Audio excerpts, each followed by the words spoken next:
On a l'habitude de voir des manifestations devant l'Assemblée nationale à Québec, mais jamais comme celle-là.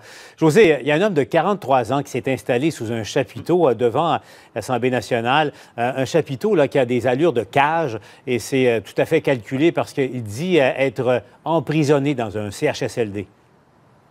Oui, Jonathan Marchand qui s'est placé donc dans cet abri avec un grillage pour dénoncer justement sa situation. Lui qui est atteint de dystrophie musculaire, il doit être branché à un respirateur là, 24 heures sur 24. Et depuis 8 ans, il est contraint de vivre dans un CHSLD, ce qui est pour lui l'équivalent de vivre dans une prison. Et pour lui, c'est un non-sens puisque il est ingénieur de formation et aimerait vivre dans un appartement avec sa conjointe et pouvoir redevenir un actif pour la société. Il propose au gouvernement d'investir dans le maintien à domicile plutôt que de dépenser de l'argent pour le garder en institution.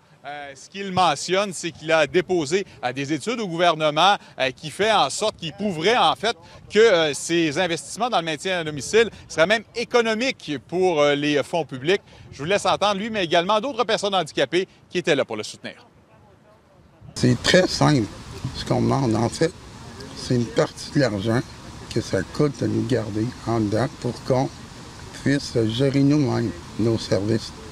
Donc, ça élimine beaucoup d'intermédiaires, beaucoup de bureaucratie. L'argent va directement à la personne. C'est pas normal que parce que tu es en chaise roulante, tu as 40, 50 ans, que tu vis en CHSLD. C'est pas ta place. Ça fait longtemps qu'on négocie avec le gouvernement de la bonne façon, de manière politique.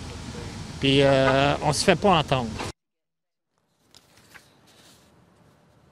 La ministre des Aînés, Marguerite Blais, qui est passée l'a rencontré ce matin pour lui expliquer les intentions de son gouvernement. Mais l'homme n'a pas l'intention de bouger de là tant qu'il n'aura pas la confirmation du premier ministre lui-même que des sommes seront investies justement pour faire en sorte qu'il puisse demeurer à domicile. Merci.